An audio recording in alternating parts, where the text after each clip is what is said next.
that college anthem. Okay, so I'll stop. Yes, sir. Just for a while. Sure. Akshita ma'am, are you there? Yes, sir, you can start. So we are just starting. Is the screen visible? Yes, Yes. sir, screen is visible. Sound? Sound is coming? Ma'am? Yes. Yes. Okay, so here we are starting.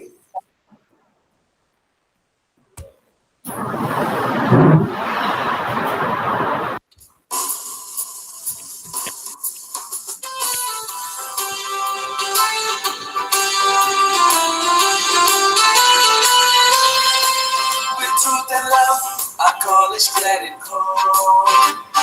God be a strong and useful band. For God and country, freely pledge we all. Led by the flag for which we stand. Blue for the mind that seeks the good and true. Red for our progress in the game. White for the glory of a heart that's pure. Bright with a never shining flame. Alma Mater, we hail. God give the earth and great success. With truth and love we'll conquer all. For God, our land, and SFS. Alma Mater, we hail. God give the earth and great success. With truth and love we'll conquer all. For God, our land, and SFS.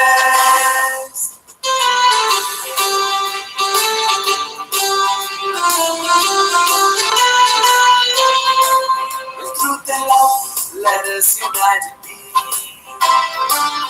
To our glorious college name. High on the hill, a beacon light is she, leading our children on to fame. March on to glory is a message full, spread truth and love both far and wide. Loyal to the hands who reigns of guidance, teacher and pupil side by side. Alma Mater, we hail. God give the earth and great success. With truth and love we'll conquer all. For God, our land, and SFS. Alma Mater, we hail. God give the earth and great success. With truth and love we conquer all. For God, our land, and SFS.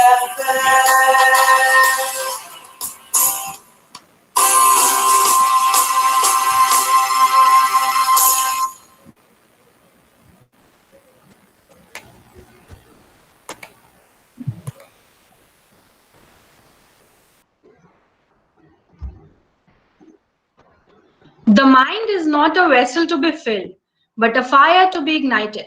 With this wonderful quote, I, Suman Shruti, a student of BA second year, on behalf of the management, Principal Dr. Katie Thomas Sir, and the staff of St. Francis de Sales College, Nagpur, Maharashtra, situated in central India, heartily welcome you all to the fifth day of ongoing the one-week international conference on global collaborations in science, technology, education, mathematics, and humanities to advance the frontiers of knowledge and innovation. We are privileged to have distinguished speakers amongst us, and I'm profusely elated to take this opportunity to introduce them on this platform. It's a great privilege and an honor to introduce our first resource person of the day, Dr. Christopher Abraham, whose presentation title is Reimagining Global Research, an Open Source Perspective. Professor Christopher Abraham, sir, has 3 master's degree and a PhD. He is a certified design thinker with 34 years experience in management consulting and management education. Currently, sir is the CEO at the SP Jain School of Global Management, Dubai campus, a top 10 ranked business school. Professor Ibrahim sir has been a visiting professor at university in Australia, USA, Canada, Singapore, and UK. A TEDx and a keynote speaker, Sir has done assignments for the World Bank, the Executive Council, Emirates Airlines, Seva, Aramex, DHL, PNG, LG, and many others. Twice awarded the best CEO in the world, as well as Sir has won the Education Leadership Award twice. Sir has been regularly interviewed in CNBC, Dubai Eye, Dubai TV, etc. Sir is the Global Advisory Board member of the World CMO Council, that is Council of Chief Marketing Office. We are very glad to have you here, sir. I once again welcome you, sir. Before proceeding further, it's my humble request to all the viewers, if you have any questions regarding the topic, you may post them in the YouTube chat box or in call messages in Google Meet. Thank you. Now I request Dr. Christopher Ibrahim, sir, to take over the session. Over to you, sir. Thank you, Shruti, and very good evening to everybody. And it's a pleasure and honor to be here with you for this very interesting conclave where we're going to explore ways by which global research can be understood in the context of the current platform of open source and collaboration. The history of humanity has been a history of collaboration and cooperation. It might sound counterintuitive because we've been taught in biology classes that humanity survived because of competition and it's only the survival of the fittest. But recent research from biology, from anthropology, sociology, and neuroscience tells us, and even computational biology tells us, that human beings as a species have thrived not just by competition, but more by collaboration, as this little video explains. This episode of D-News is brought to you by the Air Force Collaboratory. They say 2 heads are better than 1. Does that mean thousands of heads are beyond compare?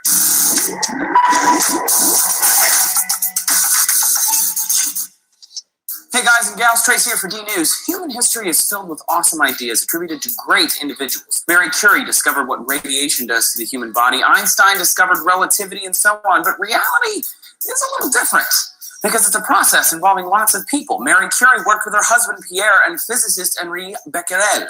The 3 of them share the Nobel Prize for Physics. Einstein worked with other mathematicians, taking walks and talking about their work together. The act of sharing socially and thinking together is totally underrated in history, but without social problem solving, our ancestors would never have been able to band together to hunt or protect themselves. When I think of a modern miracle of collaborative problem solving, I think of the Apollo 13 astronauts working with the people on the ground. Many dozens of minds working together to solve an extremely dangerous and complicated problem with life or death consequences. When the oxygen tank ruptured, destroying parts of the spacecraft, there were bits of debris flying alongside Apollo 13. That made it really hard for the men aboard to chart a course using the stars, because, they couldn't use the navigation computer. NASA historians wrote a genius in mission control found the solution, to use the sun and calculate from there. A back room of engineers used their collaborative efforts to allow the astronauts to put a square peg in a round hole so that they didn't suffer from carbon dioxide poisoning. Without all of these people working together, those men would never have made it home. Collaboration doesn't even require people to work together as individuals necessarily. For example, the Human Genome Project is a collaboration of the Department of Energy, the National Institutes of Health, and the National Center for Human Genome Research. And countless researchers, doctors, and specialists across dozens of fields, not to mention the actual humans that gave their DNA, all work together, and now we have almost sequenced the entire human genome, which is pretty crazy. On a more low-tech note, simply working together in a group teaches children how to break large tasks into smaller, more manageable ones. They share perspectives, they listen to others, they hold one another accountable, and are held accountable. In my experience with collaborative work, I found sometimes parts of ideas come from so many people, it's impossible to know who exactly originated the idea, which is kind of an amazing feeling, really. Now the U.S. Air Force is debuting a new collaborative platform called the Air Force Collaboratory. It allows people to work with real airmen to solve 3 unclassified projects for the first time ever. They've laid out some challenges on the website that anyone can participate in, and their solutions might change how the Air Force operates in some very cool areas of study. With the Air Force Collaboratory, you can contribute your own ideas to help develop new search and rescue technologies, code the next generation of quadrotors, or even launch the newest GPS satellite into space. And with even more help, will come even cooler ideas. Can you think of other groups of people that have made a big impact? If you can, tell us about it. And hey, subscribe if you haven't yet. Thanks for watching. All right, so that tells us that this is the way forward. That the world of science and technology research is all based on collaboration. And we are seeing this happening all around us, right from NASA to Air Force to the current vaccinations. The world is moving towards collaboration and cooperation. And this has now been validated by cutting-edge research by anthropologists, computational biologists, economists, so on and so forth. So people are coming together to share with one another, work together, and take some kind of positive action, collective, collaborative action.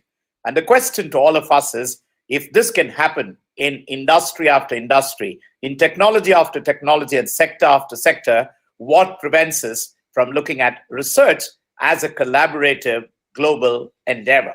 And with open source, which is now becoming the norm, with various technological adaptations made available to researchers across the world, what prevents us from actually utilizing this particular phenomena? Because now it's becoming second nature. And thanks to Internet 4.0, which is no longer individualized and no longer focused on individuals, but has become a collective global brain. And as a result, it has made mass collaborations a social process. Now, whether it's the Stanford University offering design thinking challenges for communities across the world, in which everybody could participate, or a local power and energy company like Sharjah Electricity and Water Authority, right here, right, one cohesive whole. And the interesting part, which is launched, there was a lot of hoo-ha out it, and there was criticism that it can't be as clear and as predictive like Encyclopedia Britannica. But a few years later, we found that entries in Wikipedia were 20 times much more effective and right in comparison to Encyclopedia Britannica. And by the way, the Encyclopedia Britannica is written by, a very, very high-profile scientists and researchers. But Wikipedia is written by the world at large, anybody and everybody who could contribute to a particular topic. So collective action, maybe that's the norm, and that's the order of today, and that's where research should be looking at. So I believe that collaboration, and I'm not just talking about 2 or 3 professors collaborating within a college, within a department, within even a country. I'm talking about different types of collaborations, and we look at various formats of how this can be done. Even beyond institutional, it can even become non-institutional collaborative groups, which now have become the new status quo. So what does it really mean to actually have mass collaboration? So we are talking about unprecedented innovation that can happen when mass collaboration happens. Here's a simple example. So a few years back, Toshiba, which used to be the world's best laptops in those days, had a very interesting but peculiar problem. The problem was that when Toshiba laptops would have a service problem, they would need to be sent to a service center. And in order to send them and bring them back, that was a very arduous task in terms of time, in terms of resources, and in terms of effort. So here's what happened. Toshiba was playing with different kinds of options and finally stumbled upon a radical, counterintuitive, rather unpredictable solution. They tied up with UPS, and UPS is a courier company, as many of you know. So you might be wondering, okay, so the partnership with UPS would mean that UPS would fast track in picking up the laptops, taking it to Toshiba service centers, and bringing them back in rapid fast time. Well, you're mistaken, because what the collaboration was between Toshiba and UPS was that Toshiba would train UPS courier people on troubleshooting Toshiba laptops. Now, this is kind of counterintuitive. How would you train couriers to troubleshoot laptops? But that's exactly what happened. And in the process, Toshiba had a solution to their service problem. UPS had a new revenue stream, and courier professionals and delivery people from UPS had learned a new skill of troubleshooting laptops from Toshiba. Now, this is not science fiction, it's real, and this can happen time and time and time again.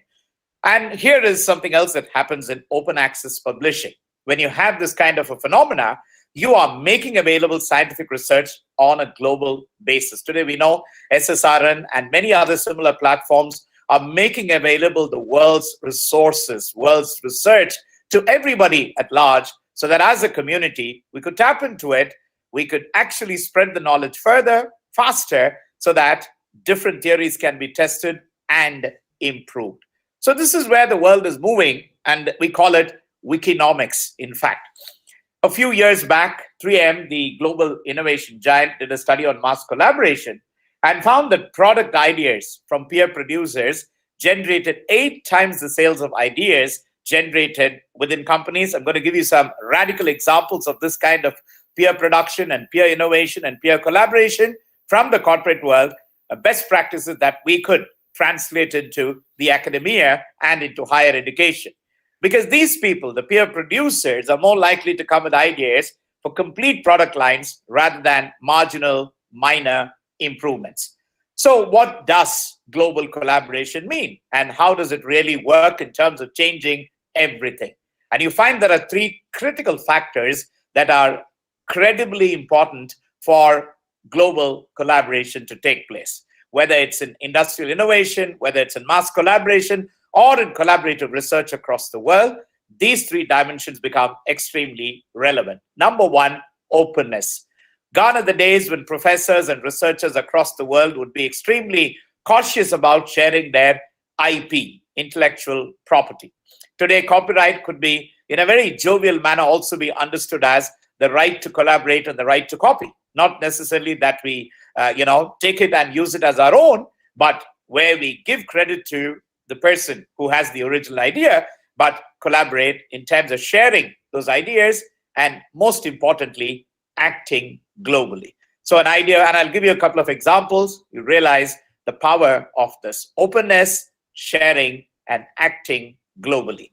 These could be the 3 critical mantras for taking global research from a collaborative mode.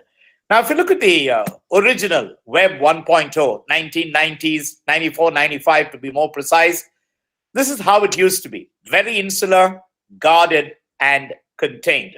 Now, contrast that with what we just spoke: openness, sharing, and acting globally. You find a sea change in the perspective of how the whole world is now looked at from the web platform perspective. Because proprietary claims are no longer insular, guarded, and contained. They belong to the world. In fact, there's a whole phenomena called CC, some of you may be familiar, called Creative Commons, where we allow our intellectual research to be shared by others under a common license called the Creative Commons license, which means attribute the credit to me, but please feel free to share it and use it for further research. Now, here's what happens when worlds collide.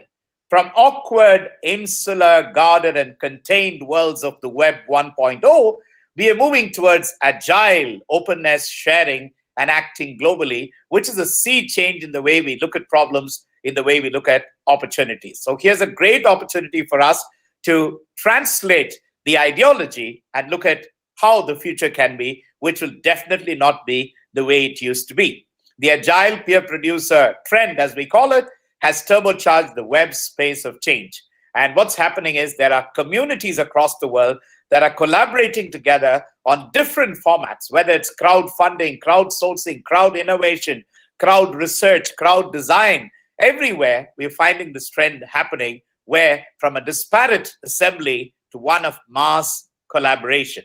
And as a result, there's unprecedented technological tinkering that's happening because of the multiplicity of relatively simple software upgrades. There are a number of wikis and platforms that can easily upgrade to create these kind of platforms that are possible. Even today, thanks to the pandemic, we now have Zoom-based collaborative platforms that are available, Google Meet, Microsoft Teams. There are many other platforms, Slack, which can all help us to globally collaborate with communities across the world, whether it's research or any other. Here's a simple math in terms of looking at the complexity of group connections. 5 members make 10 connections, 10 members make 45, and 15 members multiply that to 105 connections. This is the power of the group. The more the number, the more complex, the more intricate, and the more widespread, the connections become. So everything changes because in this world of Web 4.0, where we are intricately connected through web platforms and advanced software easy to use, we can look at different methods by which these things can be done, which can reduce costs, upset traditional institutional responsibilities, and look at newer, faster, and more innovative ways. So who are these peer producers? To look at them, these are people born between 1977, 1996. And now if you look at Gen Z and Gen Alpha, as we call them, we're finding them as peer producers. The big generational advantage is that for the first time in human history, we are now seeing young people as authorities on something really important. Now, the traditional facet of the conventional peers and scientists and researchers is narrowing down, where anybody with a bright idea can collaborate anybody else with brighter, equally interesting ideas. And this becomes a huge advantage. So Clay Shirky, an author who wrote the book Here Comes Everybody, says, for people with a professional outlook, it's hard to understand how something that isn't professionally produced could affect them. And this is becoming more a norm than an exception in an increasingly connected world. So the new fabric of connectivity has given birth to something called Wikinomics or macro Wikinomics. And what is Wikinomics? It's economics, Wikipedia style, the power of mass collaboration. From Facebook to Google to Amazon to Twitter to P&G, everywhere, and Lego's Mindstorms, we are finding this mass collaboration phenomena, which is dramatically altering and changing the status quo across. Let me share with you a very interesting story that happened with Procter & Gamble. Procter & Gamble, as you know, is one of the world's largest fast-moving consumer goods companies.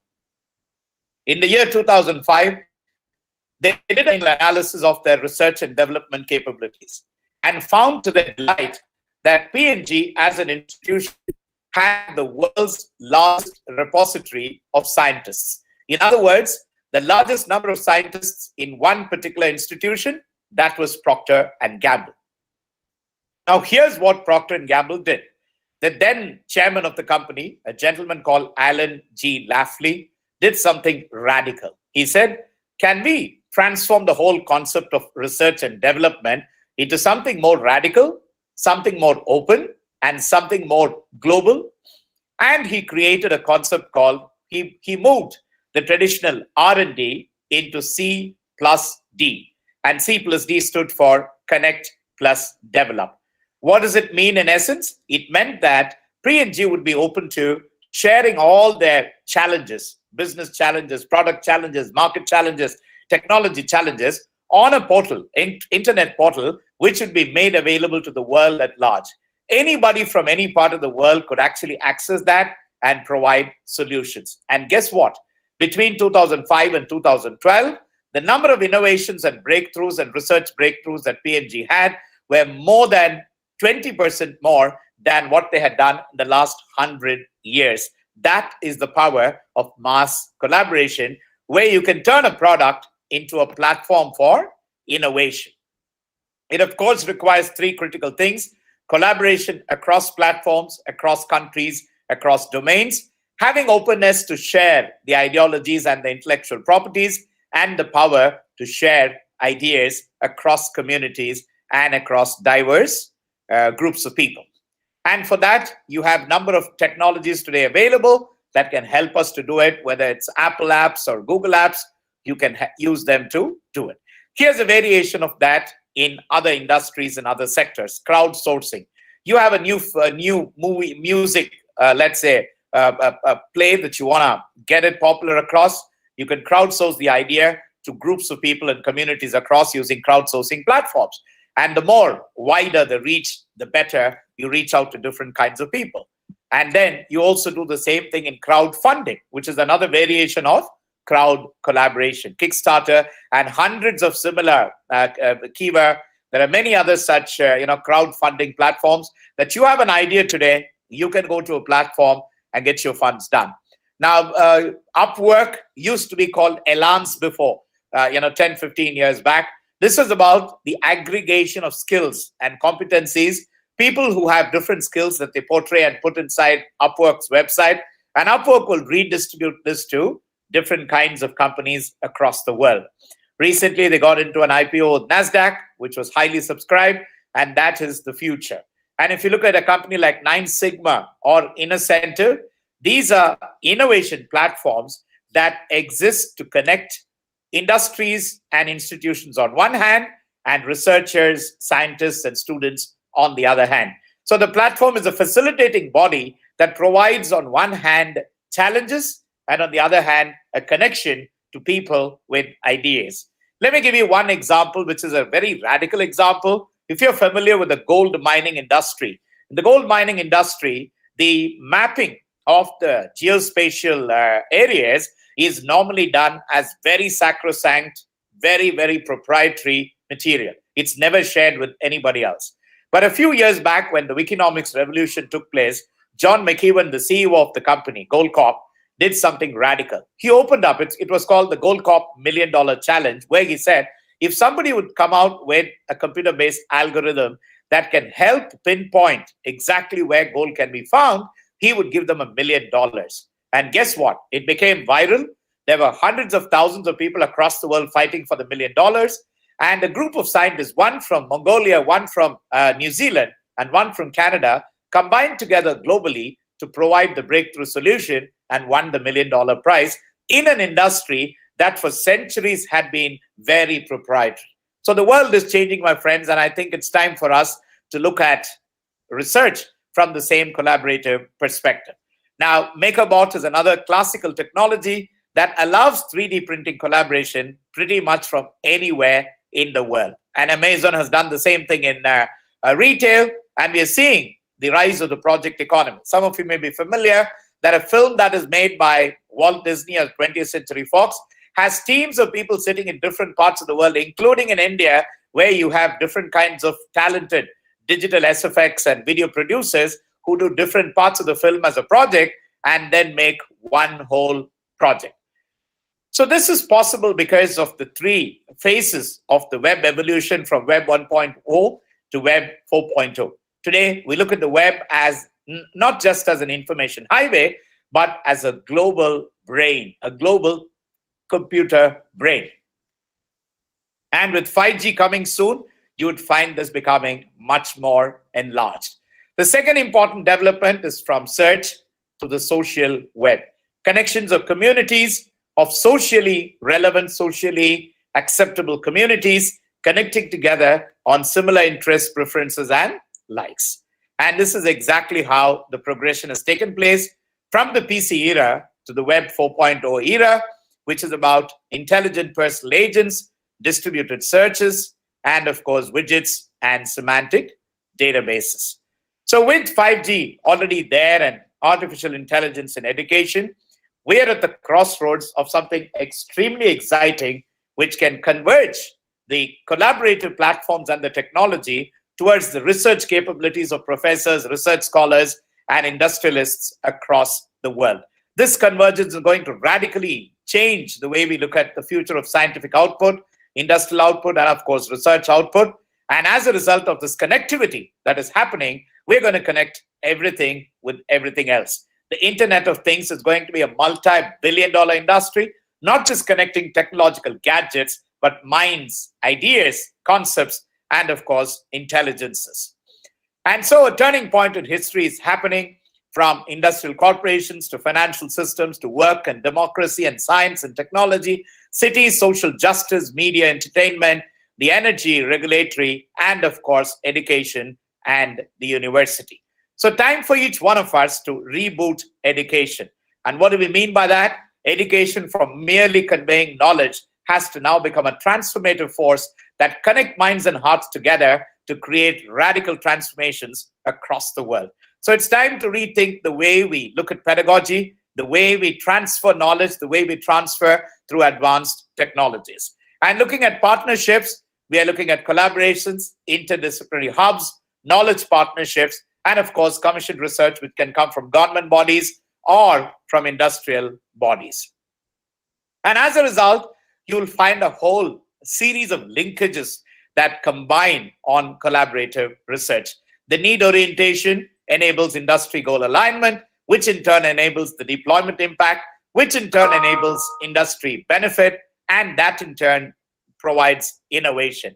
All these would be a result of the research. The activity of research is based on management engagement, which is the management of the research from the institutions, from the industry, from student community, scientists, professors, so on and so forth, which enables network access, which enables collaborator match, which could be any of these stakeholders, which enables communication ability, and finally, continuity to the research activity. And as a result, this collaboration is going to be the hallmark of teamwork, wisdom and knowledge exchange, inspiration from different unexpected quarters, sharing of ideas and concepts, assisting each other, trusting each other, and supporting each other for providing better products, services, and solutions for a better world collaboratively. So today we have a new concept of consumers plus producers, who are the prosumers. Now, the prosumer concept was a spin-off from Wikinomics. So today, prosumers should be part and parcel of the collaborative research endeavors. Who is a prosumer? The prosumer is not just the consumer, but he or she is also the producer. Now, if you ask our youngsters, for example, the 15, 20, 25-year-old youngsters, in our days, way back 20, 30 years back, we would, if we liked a particular song, we would need to buy a whole CD or a whole tape in order to listen to that one song. Today, the prosumer economy allows this youngster to pick one from this album, pick another from another album. So they not only are consumers, they're also producers of a wish list or a song list that is uniquely produced and consumed by them. Now, this can translate into work within the academia, Facebook study groups. You have many such communities, share notes as lecture notes from different places. There are communities of teachers sharing best practices, communities of students sharing best practices. And during the pandemic era, we saw this manifest in more ways than one. So peer support networks are manifesting in very interesting ways to help in the transfer of knowledge and wisdom. And with 5G coming across, we would have a whole universe of knowledge put in every single phone, which enables us to build a global network of higher learning. And with lockdowns across the world, this would become increasingly the norm than the exception. So how do we get started? Enterprise collaboration, which has to be more bottom-up. It used to be top-down, but now we need to look at the whole pyramid as an upturned pyramid. Even Bloom's taxonomy, as some of us know, has been upturned. So similarly, enterprise collaboration has to be, more bottoms-up than top-down, with feed reader, forums, wiki, shared bookmarks, blogs, and social networking. It's time for us to rethink organizations and institutions and reach out from the enterprise to the world. So the talent is all over. You have youngsters, you have teenagers, you have youth, you have people who may not have the qualifications, as we call it, for research. But today the world is transforming. The greatest change makers may or may not have any relevant qualifications, but they have ideas. So we need to allow what is called emergence. Emergence happens as a result of mass collaboration and serendipitous innovation.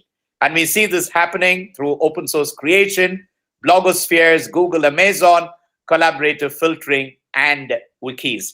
We are seeing in Web 4.0, the new emergent web, which is fundamentally different both in terms of its architecture and applications. It's more participative and is providing different opportunities. So here's how you and I can become a participation master in this collaborative platform economy.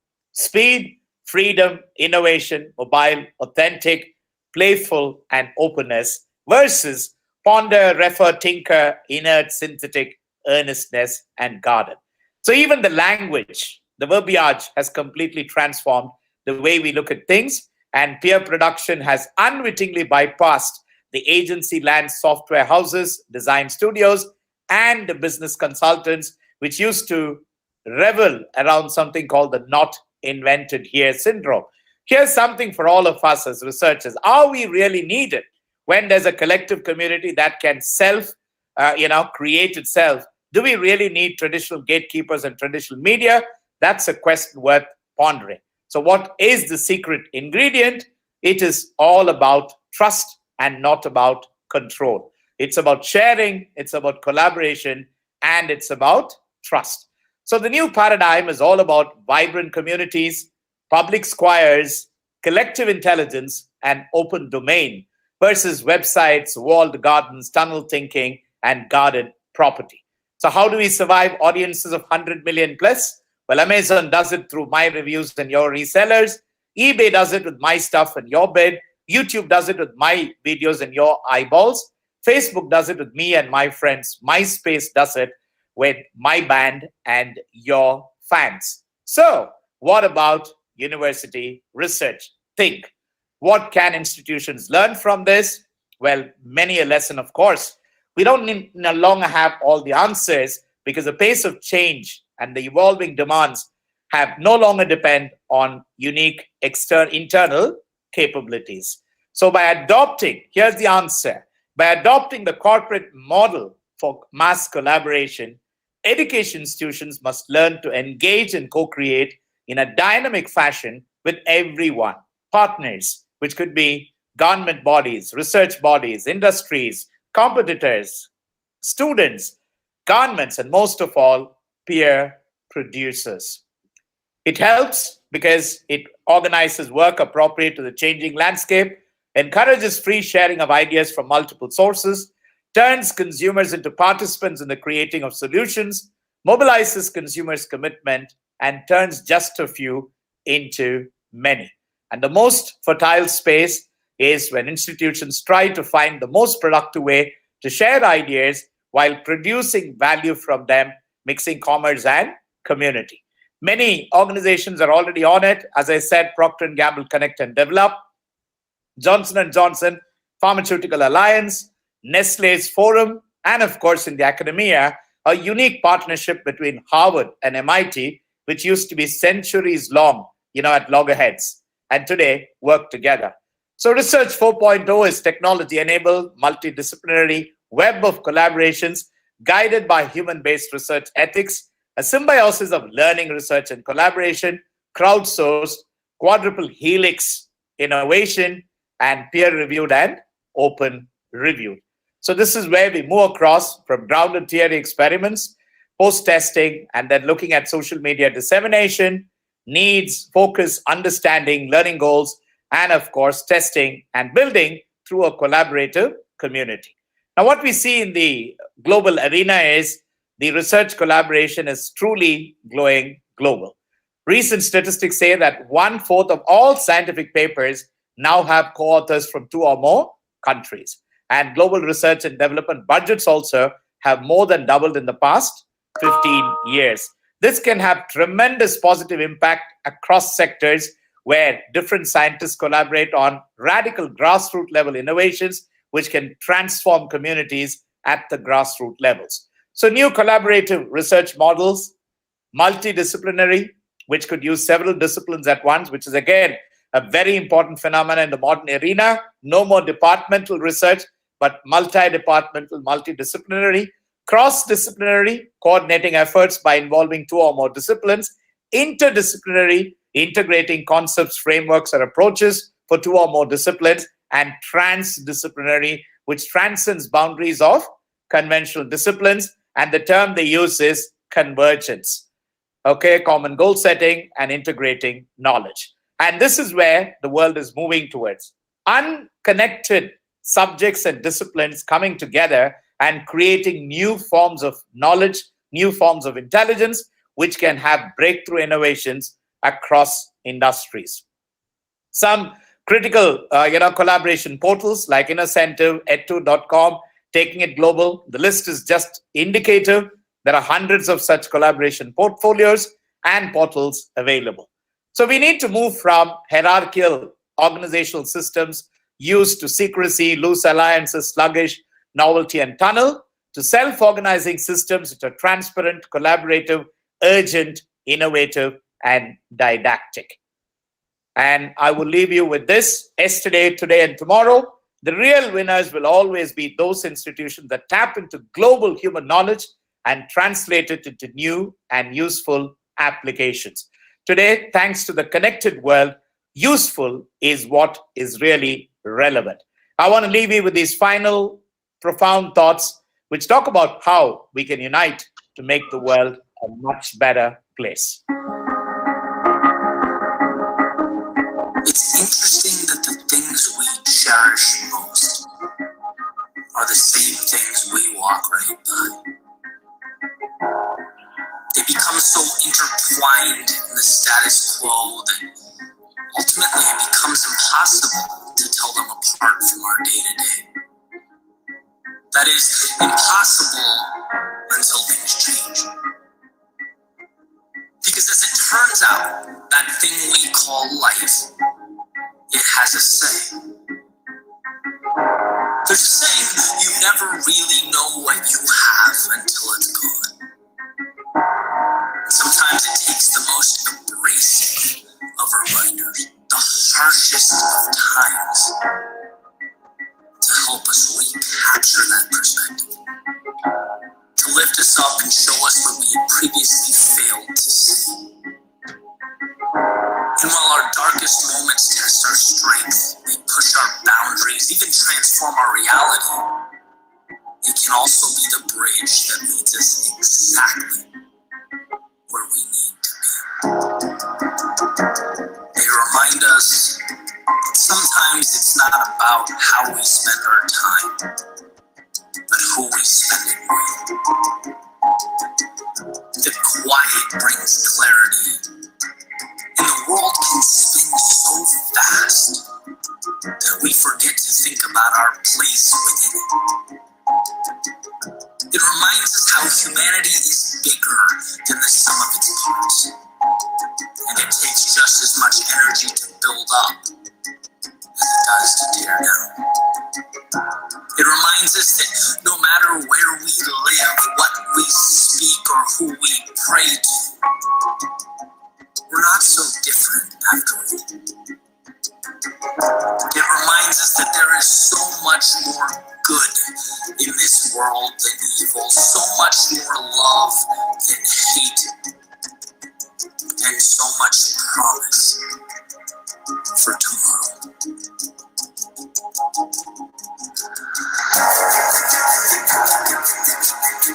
Someday we'll look back on this moment with the lessons we've learned, the hardships we've faced, and we will be reminded of the miracle that is the human spirit, unwavering in its resolve, unbreakable in its foundation, stronger than we could ever comprehend. See, sometimes it's hard to look around and find a reason to be optimistic, to understand or comprehend why. But what we'll find is that if we look hard enough, immersed in the uncertainty, the disruption, and in some cases, the tragedy, there's something to be gained. A tiny candle flickering in the night that will eventually grow to light our way. Because that road to tomorrow is paved with hope. There are pages unwritten, stories untold, and a new chapter to begin. So on that beautiful, uplifting note, I want to thank you and thank SFS College for this wonderful opportunity. I'm sure we can make the world a better place in this post-pandemic era. Together, we collaborate, cooperate, and contribute to create a better world. God bless you all. Thank you very much. Sir. Thank you, sir. Thank you for such a brilliant and wonderful session, full of knowledge and interesting concepts. It gave a deep insight on the topic. Once again, thank you, sir.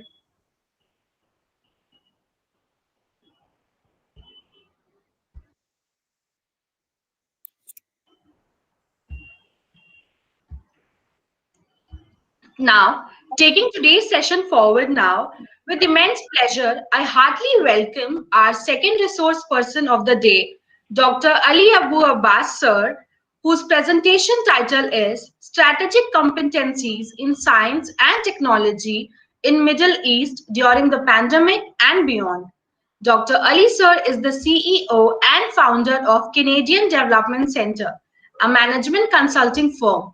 Sir has a total of 22 years of experience as a project manager, professor, and management consultant. Ali Sir holds a doctorate in business administration from USA and a master's degree in project management from Canada. He has 7 years of progressive experience in the development, oversight of academic programs, formulation and implementation of business and marketing strategies, and project management in different industries. Now, I would like to request Dr. Ali Abbas sir to take over and share his thoughts with us. Before proceeding further, a note for all the viewers. If you have any questions regarding the topic, you can post it in the YouTube chat box and in call messages in Google Meet. Thank you. Over to you, sir. Hi, everyone. Thank you so much, ma'am. And thank you for having me here in this conference where we are addressing a special and important topic, which is the global collaboration in STEMs. Actually, our students must know that we are not here just to helping them to know about STEM, but we need them to know that STEM is everything and everywhere. STEM actually is a part of our daily life. How? For instance, if you want to go out with your colleague, with your family, it's a STEM. Because you have to calculate where you want to go, how much time do we need, how much money I have, how much money I have to spend, and so on. However, now with the disruptive technology, everything has been changed. The disruptive technology changed our behaviors and our STEM awareness. Let's have an example. Now, if I want to go from one place to another place, 200 kilometers far away, and I am driving in a speed of 100 kilometers per hour. So how many hours I need to reach my destination? The answer is very simple, it's 2 hours. But now if you ask anyone to calculate this duration, what they will do, they will open their mobile, the GPS, he put destination 1 to destination 2, and the GPS will give us the time, the duration, the best way, everything it will be calculated by the GPS. But so the development of any society is related to the STEM awareness. And countries who are going to be a smart cities, they must have smart people at the same time. So that's why the Middle East region give attention to the STEM awareness. Because we have in the Middle East many projects, we have many collaboration with international companies around the world. So that's why it's very important to increase the awareness, the STEM awareness for our people. Our presentation today will talk about some type of collaboration, some project of collaboration between the Middle East region and international companies around the world. But before to talk about or dive in this presentation, let's give a brief idea about the Middle East. Maybe some people, they don't know more about the Middle East region. So the Middle East is a transcontinental region centered on Western Asia, Turkey, and Egypt, and consists of 17 countries. Actually, Saudi Arabia is the largest Middle Eastern nation, while Bahrain is the smallest. And the Middle East region is a center of everything, and is the home of to many ethnic groups, which unfortunately do not always get along. And we can divide the Middle East to different clusters. We have examples, the GCC, the Gulf area. We have the Levant, Iran, Turkey, and Egypt. So the Middle East is a geographical region that has been a great importance in history since ancient times. Also has a strategic location where it is a bridge connecting Asia, Africa, and Europe, and the birthplace of three great religions, Jewish, Christianity, and Islam. So, and in recent time, the oil and gas have made the Middle East more important than ever. where now the Middle East region is one of the richest regions in the world in terms of natural resources. It holds more than 60% of the world's oil reserve, and which is mostly located in the Gulf area, in the Gulf region, and half of the global gas reserve. So, and we can classify the Middle East countries into 4 groups in terms of the natural resources. First, we have the GCC area, Gulf Cooperation Council group, which is have like rich of natural resources and labor importing, and they consist of around 7 countries, which are like Bahrain, Kuwait, Oman, Saudi Arabia, United Arab Emirates, and Qatar. We have also non-GCC groups. They are rich also in natural resources and labor abundant, like Lebanon, Iraq, and Syria. We have also the emerging group like Egypt and Jordan, and non-Arabic group like Iran. Also, in addition to oil and gas, the region is rich of iron and copper, where, example, in last year, in 2020, the production volume of copper mines was around 500,000 metric tons, which actually it's around 30 to 40% from the global needs. Also, the Middle East has a very important thing, which is the human resources, where in the Levant cluster, Iraq, Iran, Turkey, we have a significant number of researchers and advanced skilled workers, such as engineering, physicians, lawyers, and so on. And the region actually was the center of science, not in this era, since long time. So between the 18th and the 14th century, the region here was called the Islamic Golden Age, and was the period of cultural, economic, and scientific flourishing in the history of the MENA, of the Middle East region. And also, Arab scholars knew in many books written not only by ancient Greek and Roman writers, but also by Persians, Indian, and Chinese writers too. And we have many researchers. Example, we have Al-Khwarizmi. He's one of the famous mathematicians. He helped to introduce the Hindus numbers, where it was more easier than the Roman number before. And also the study of astronomy was well established before this period, but with the Arab in the region, they developed the knowledge of astronomy. And now we have more than 100 stars in the sky. Actually, originally they are Arabic.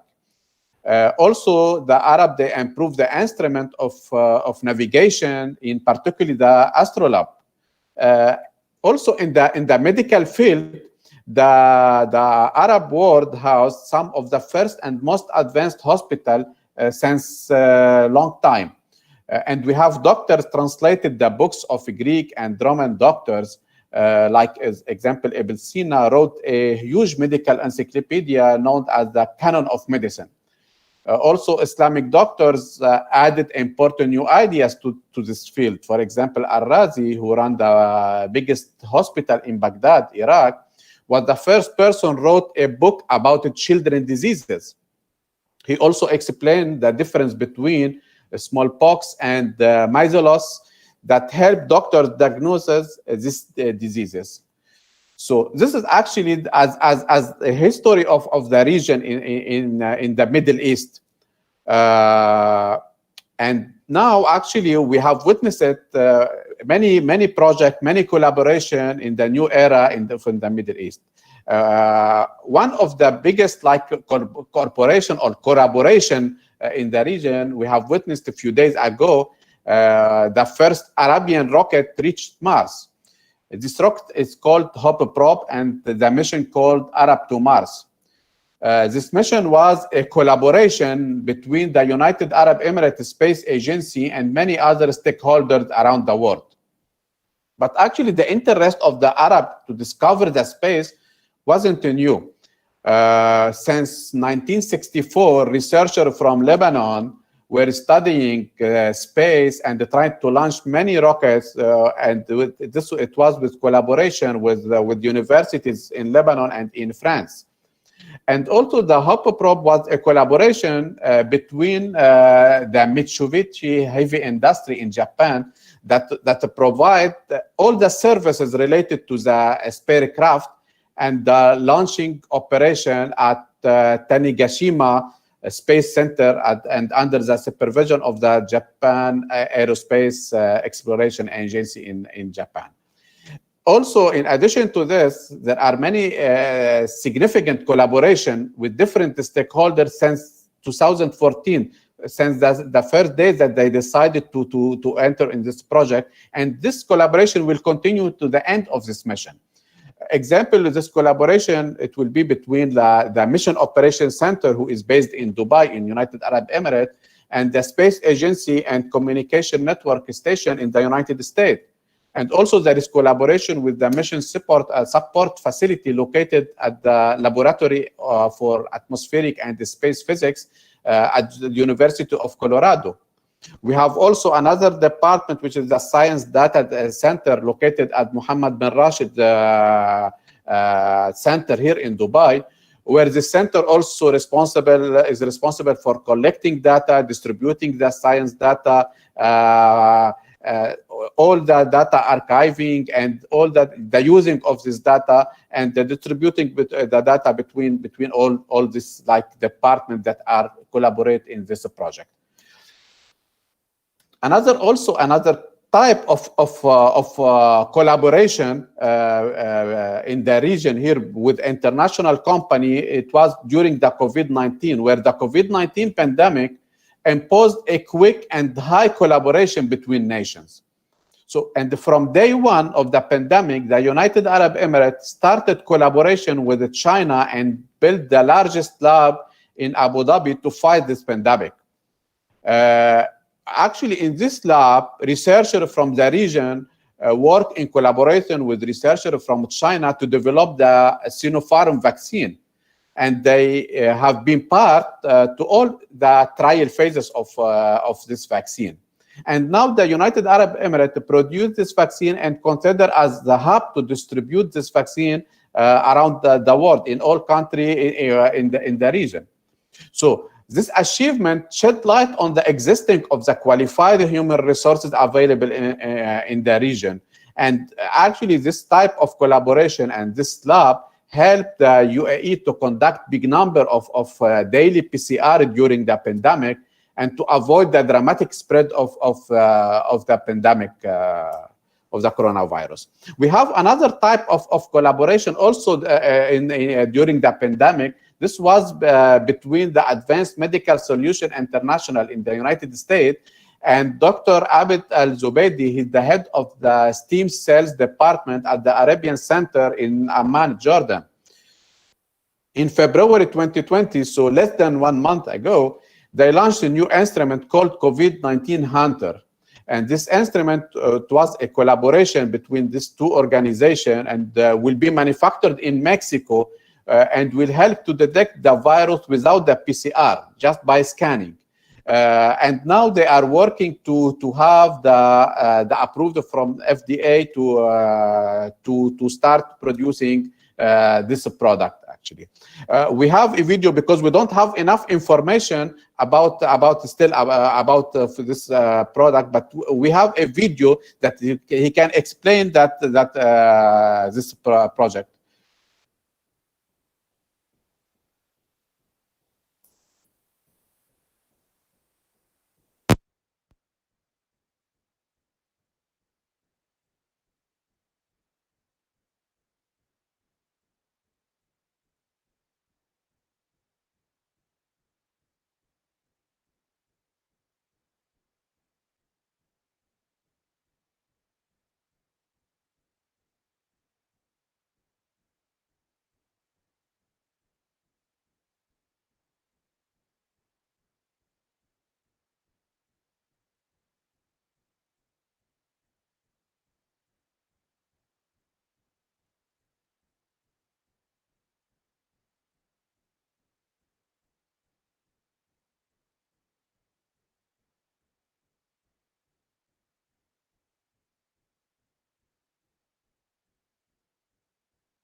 Hello, sir. Hello, sir. Your mic is muted. Please unmute your mic. Okay. Can you hear me? Can you hear me now? Yes, sir. Yes. Yes, sir. Okay. Okay. Okay. So let's go back to start with this project. Actually, another type of collaboration between the companies in the region here and international company is something called the NEOM project. NEOM is a prestigious project of the Kingdom of Saudi Arabia to build a mega city along with the northern Red Sea coast bordering with Jordan and Egypt. And NEOM is a proposed mega city with an estimated around $500 billion to offer world-class education, health, and culture by making use of advanced, automated, and zero-carbon infrastructure. Within the NEOM project also, they launched recently a new project called The Line. The Line is 170 kilometers, a belt of communities connected without the need of cars or roads. So the line will be completely free of cars and the street, where residents give access to nature and all their daily needs within a walking distance of 5 minutes. So this project is characterized by a principle of a global humanity, economic diversity, and artificial intelligence, and the enhancement of research and innovation opportunity for the future industry. And in order to implement effectively this project, the Saudi Arabia is starting collaboration with the biggest companies around the world, especially from UK, USA, China, India, Australia, and many others who are experts in smart cities, artificial intelligence, renewable city. So this kind of collaboration and this opportunity in the Middle East region, it create like needs to improve our services for the international collaboration. So which is imposed an improvement of education system in the region. That's why now we can see in the region many universities from United States, from UK, Europe, India, Australia, Canada. So we can see the improvement of the education system and the change of leadership style, the managerial style, and the improvement of the concept of management. And this will, it's opened the opportunity for a new generation, for people, for smart people to be involved in this type of a project. In addition to that, this collaboration with international company, it creates kind of diversity within the region. Now, if you go to any project within any company, you can see different nationalities, different culture. There is the diversity which add value to the project and add value to the implementation of this project by creating and generating a new idea during the brainstorming and communication with different people from different region and different area. So actually now the MENA region, due to the resources that they have and the mega projects that they have, it's a good opportunity to create the collaboration and to implement the STEAM concept as a concept in all our business.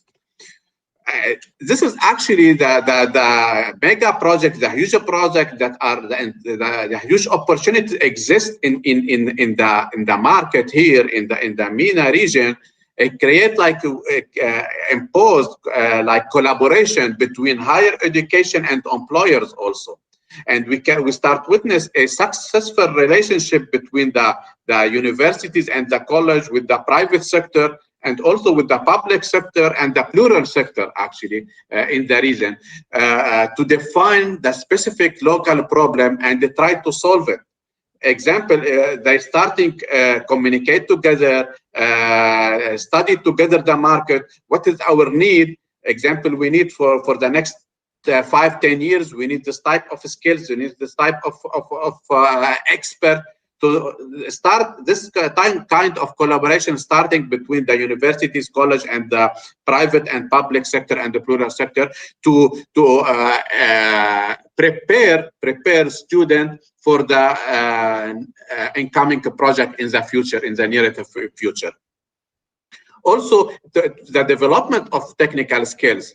So now the companies, they start communicate with the universities and colleges to develop the skills that they need. I am not looking just for a student that they have a bachelor degree or have the master degree, but I need people that they have skills, technical skills. This is what I am looking for, especially what I said before. As I said before, we are living in the era of disruptive technology. So people now, they are not able to think, to use their brain. So that's why now starting company communicate with colleges, with universities, to develop and improve the technical and now what we call the soft skills for students, to be able to integrate them in the market and to be able to manage the businesses and the production during in the workplaces. Actually, this is very important because it will help you to student to be able to solve a problem, and it will improve their problem solving, critical thinking, communication skills, teamwork skills, and so on.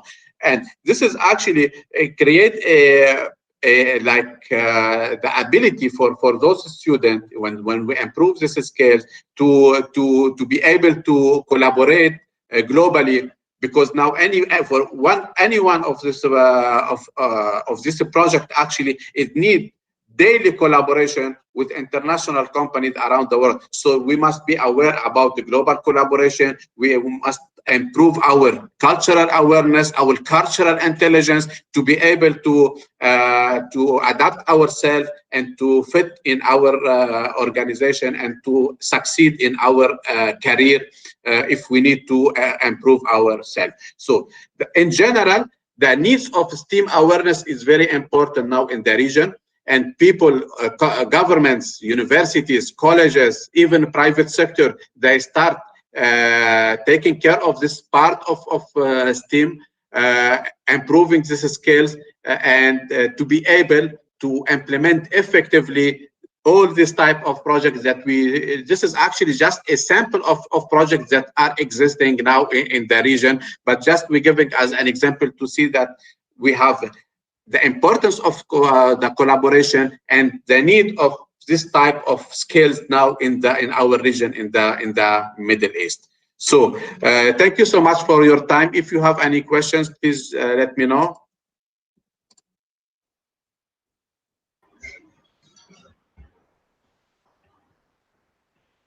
Thank you, sir.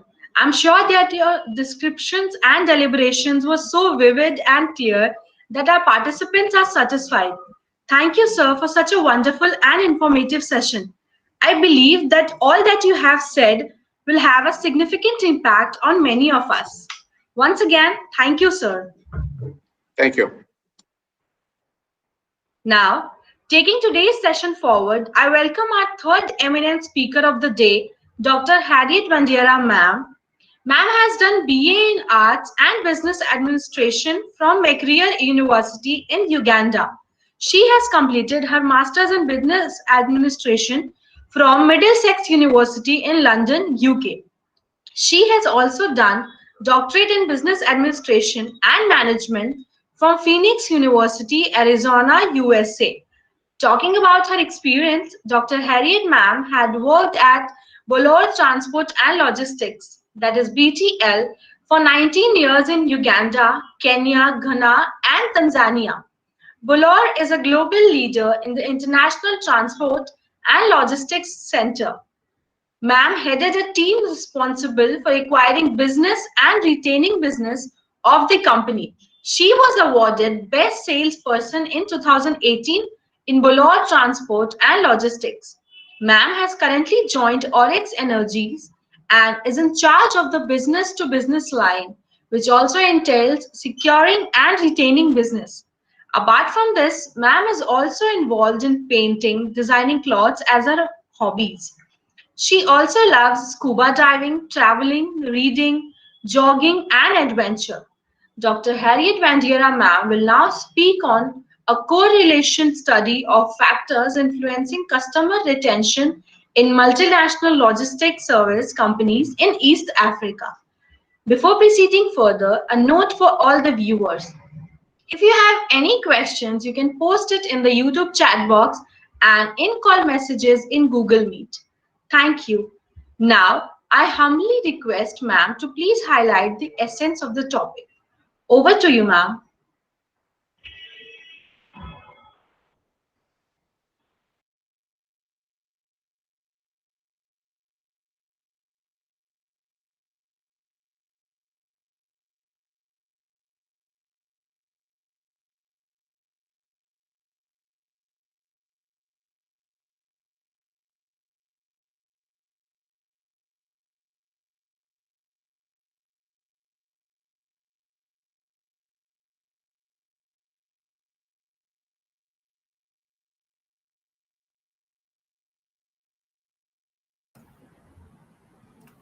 Hello, good afternoon or good evening. My name is Harriet, Dr. Harriet.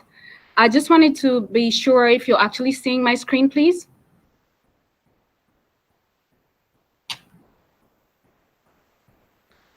Hello? Yes, ma'am. I'm trying to share the screen. Please confirm you can see my presentation. Okay.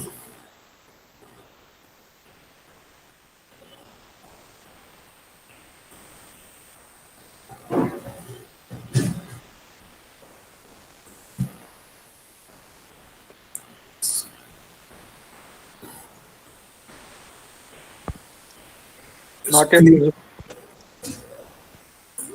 Click on present now. Yeah, I've done that. But I'm just trying to, let me just get the window.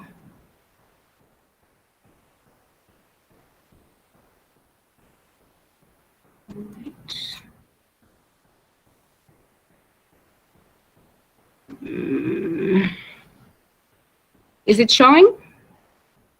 No, ma'am. Not yet. Let me try on the time.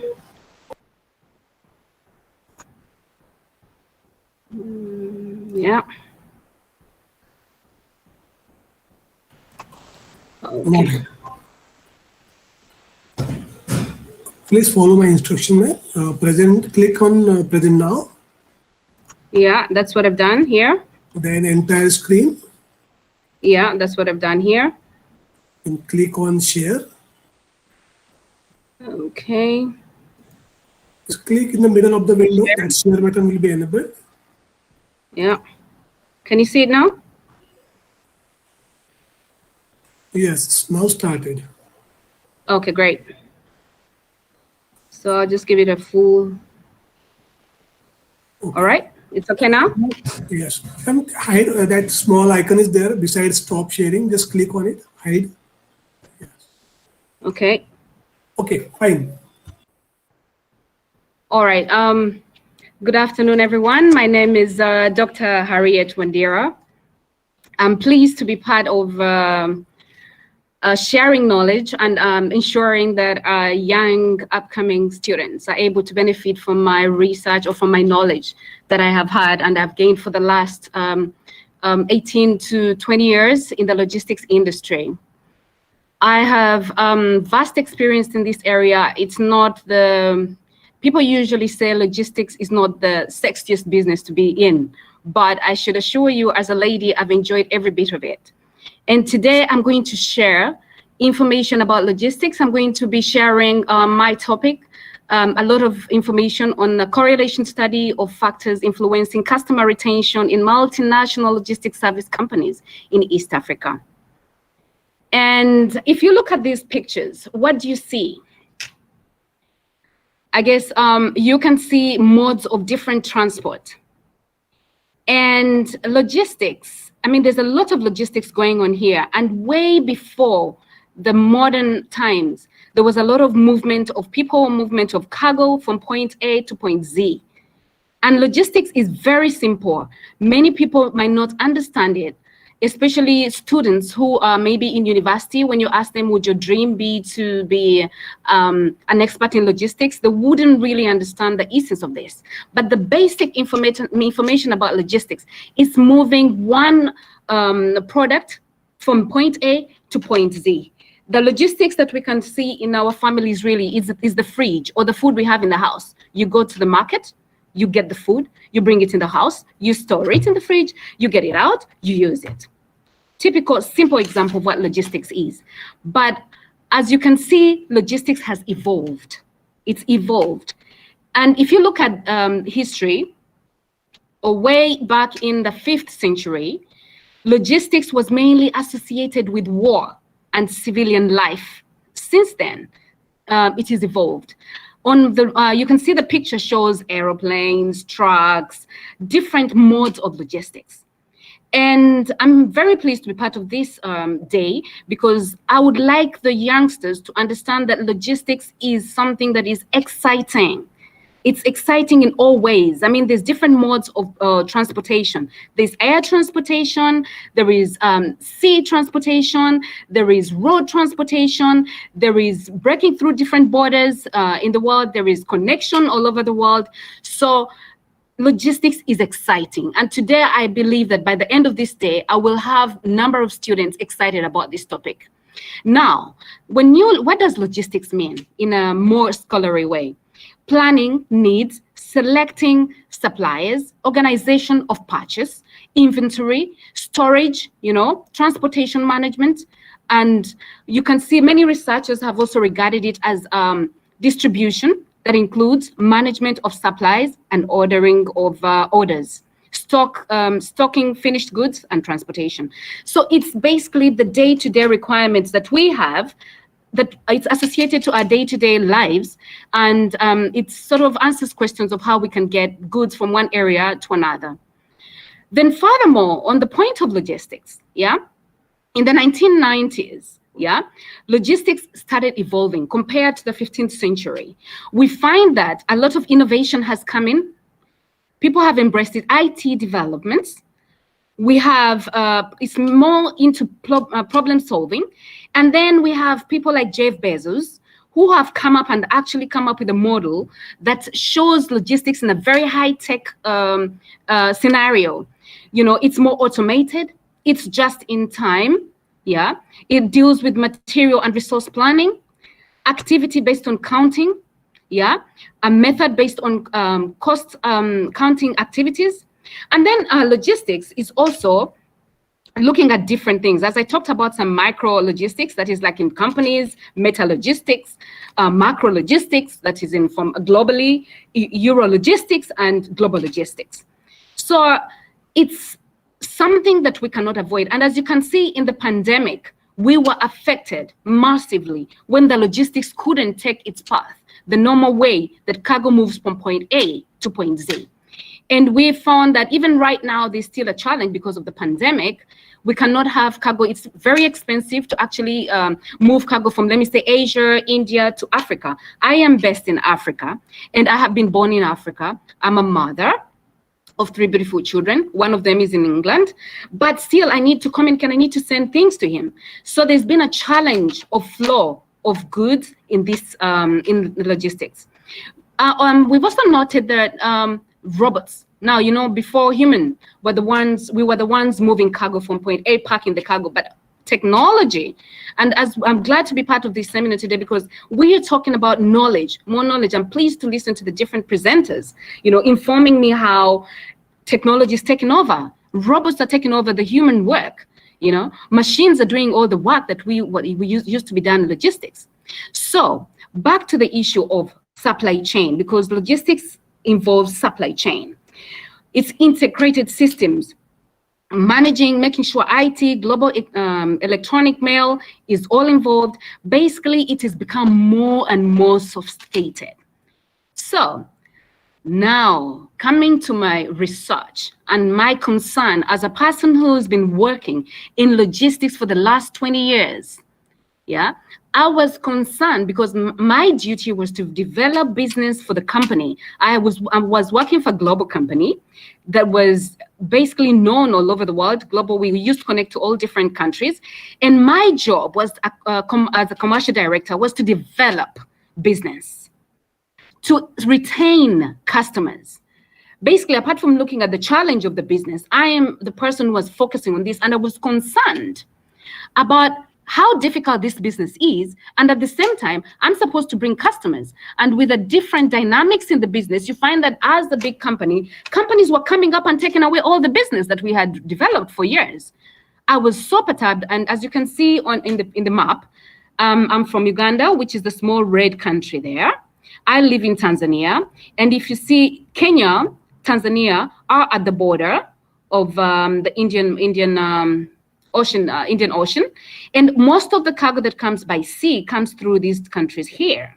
Okay, so we find that the cargo has to go by road to Uganda or from Tanzania to go across. Kenya is the leading if you look at the GDP, Kenya is about 101 billion US dollars. Tanzania is about 65 billion for GDP, and Uganda is about 35. So coming back to logistics, I'm in charge of developing business. So I was concerned about the challenge of retaining my customers. That is why I decided to dig into this topic. And you've seen researchers like Magisa, 2016, who highlighted that management, customer management, there has to be a strategy to manage the relationship between the customer, because many researchers have also noted and understood that retaining customers is not that easy. Moreover, retaining customers that you have on board is more important, than acquiring new ones. But not to say that it's not important to have new customers on board. So I went further in here and said, my need is to fight for what belongs to me. Okay, that is why I used an animal, a lion, to show the need to fight for your customers and retain them. Okay, so the aim of the study was to examine the factors influencing customer retention in multinational logistics companies in East Africa. Analyzing. Am I heard properly? I can hear some noises. Am I clear? I can hear some noises in the back. Yes, ma'am. It's clearly audible. Okay, so my need in doing, finding out, examining these factors that affect customer retention in multinational logistics companies in East Africa. And I also noted that Gattari, 2016, also had a concern in the banking area, and thus also used the same. He used a research to find out what was affecting retaining of customers in the banking sector. So the rationale and justification and the method I used a quantitative research, to examine the relationship of the variables. Evoked the quantitative research to objectively focus on the measures. Applied inferential statistical techniques to interpret the data, as stated in Creswell 2009. So I used some framework to help me understand really how consumers react. And consumers, I mean the clients that purchase from the logistics companies. So there was one theory that I used, I referred to, which was the theory of reasoned action by Finspen and Adsen, 1967, which referred to the attitude of persons and overall assessment of behavior, and also emphasized the reaction of buyers when it comes to purchase and using a service. So Tucker 2018 also highlighted that the behavior of a person purchasing or a client is also affected by maybe social behaviors, or is affected by attitudes of people that are purchasing. But there's a relationship in there that needs to be understood to be able to explain why there is customer attrition or customer erosion in the logistics industry. I also went further to also use the social exchange theory, which was proposed by Humanities 1958. This explains the give and take by basis of almost every relationship that is available. And this was also referred to by Stanley 2018. Basically, if you, in every relationship, there's a give and take, what does that imply and how is it related to the logistics industry? If you have a customer, let me say an oil and gas customer or mining customer, this customer requires to have their cargo in the right time. Basically, they do not deal with any delays because of the cost involved in actually in their mining activities on oil and gas. So there has to be satisfaction for the customer. There is that give and take, So the logistics company has to give a proper service and take the profits from the company. Furthermore, I looked at the population. I went and I used one company in Uganda, and I used a population of about 500 subjects. And in that population, I wanted to find out what was the most, the sample that could actually give us a good analysis to make my research more viable. And I had a sample of 217 respondents, okay? But as you know,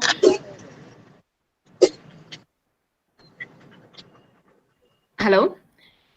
And the 217 respondents. And before any of the subjects took out the research, they had to have consent. I used the monkey survey. Basically, I sent, and a link was sent, and if you read and accepted that actually you can go on and do the research, then you were able to go and do the research. And I got feedback from 117 people. So it's able, after that, I developed some statements. The statements of research, and these were some of the questions that I used in my research. What is the statistical relationship between price perception and customer retention? There were 5 statements that I developed to be able to get the feedback that I wanted from my research.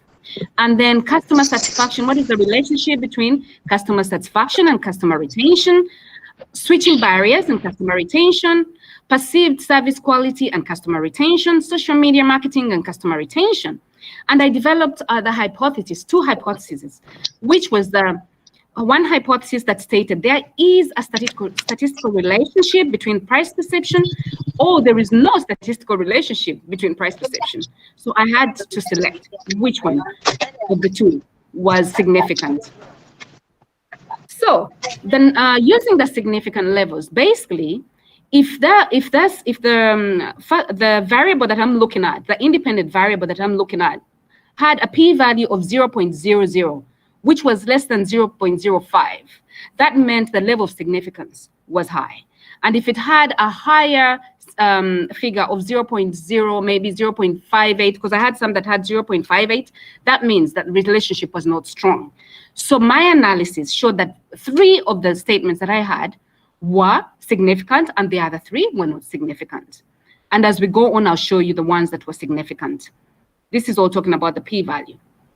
So from the ones that were significant, I was able to pick very interesting recommendations and conclusions from this study. Basically, this research that I did as a person in the multinational logistics company, I thought would offer constructive insights and implementations to decision makers in multinational logistics companies, improve sustainability, profitability of logistics companies. I remember very well, I had one of the companies that in one of my competitors had a very good client in telecom. And even if I knew I had enough clients, I was always thinking about how to get that customer onto my side to work with our company. basically what I did was to develop, to understand how the company operates. I used to go to their site, understand which people supply the telecom towers, understand the challenges they're getting, understand how the prices the competition is offering are faring. Can I compete? What value can I add? There has to be a need for you to be able to fight for the customers outside, but also remember to retain users that you have. So that is why it's important for managers to reduce the customer turnover, improve retention by implementing strategies. And how do you do this? You might offer very good financial support. You might have KPI meetings. When I talk about KPI meetings, I'm talking about key performance indicators, and review these with your creme de la creme customers, even the ones that are not creme de la creme, but basically be able to give them the give and take. Remember the theory. This is what the service is. This is how we are performing. We have delivered cargo on time this month. And do you have any challenges? Let the customers feel that relationship. Sit with them, have empathy. Understand before you even start to go and tell the customer, I need more cargo. Do you have cargo to pick up from here during the pandemic?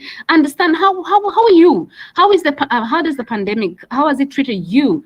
I hope you haven't lost relatives. I hope you haven't been sick. Before you go and bombard them, first show some empathy, relationship. Understand what the customer needs. Then advanced understanding of the relationship, which I'm talking about. So use the variables, because I've done thorough work here to show things like price perception, customer satisfaction, and switching barriers are very important. How are these variables enhanced? Does it mean that if your price is good, the customer will stay? Customer satisfaction and perception of service quality were the ones that were not really strong. But social media, go back and find out, you as a company that is offering logistics, are you able for the customer to get to be able to reach you at any time? Are you using social media to advertise? Is your service that you're offering up to date? Is it digitalized? Are there switching barriers? Are you able to keep your customers close to you, making sure that even if competition comes with all strategies, you're able to keep your customer as your valuable customer to you? Basically, there's a need for people to understand that retention is very vital. And it is the first thing a company has to look at in different sectors. Even if I did research in multinational, in logistics, but it applies to different sectors. Discover different variables, because my research is a guiding of just a few variables. There could be other people with other points of interest. Yeah, but I hope the students that I'm actually pitching to right now understand the value of customer retention. And this applies even to disciplines. When you're still in school, you need to value what you're doing. You're a student now, you might have to look at what you're doing right now. I'm studying. What is my goal? I have to fight for it. Fight to perform better. Okay. And then I also had recommendations now for also logistics companies, provide more benefits to customers, perform customer switching, prevent customers from switching and creating strong relationship, increase customer convenience and access. Some companies are situated maybe in Mumbai. I've been to Mumbai. I've been to Ludhiana. I've been to a number of places in India, and I love India. I love shopping there. I hope to come there soon to visit the university. But accessibility, if a company is based in Mumbai, why wouldn't you have a branch in Ludhiana? How does the customer reach you? Again, go back to social media. Are they able to get a quotation off the internet if they sent a request? So let's play with the opportunities that are available. The world is evolving very fast. Competition shouldn't scare us. Okay? Talking about just in time, right now companies are thinking, there's a lot of thinking just in time. Look at Amazon, Alibaba. I was working in a company that did not deal in, that dealt in mainly ocean freight and air freight, big consignments. Shipping lines, we dealt with shipping lines. But is there agility? Even during the toughest times in the pandemic, are you able to offer your customer a solution? So there has to be a lot of innovation involved in the kind of business you do. So, as I said, the knowledge that I have, And because of time, I would have loved to talk more about logistics as a salesperson, but I would like to participate more in international conferences, national conferences, discuss with logistics and supply chain forums, publish findings in peer-reviewed journals, offer workshops on logistics in East Africa, and then also contribute to public sector organization newspapers about, supply chain. And then to my students again, apply critical thinking across your different disciplines. I already mentioned it. Develop your research topic. If you're doing a research, collect data.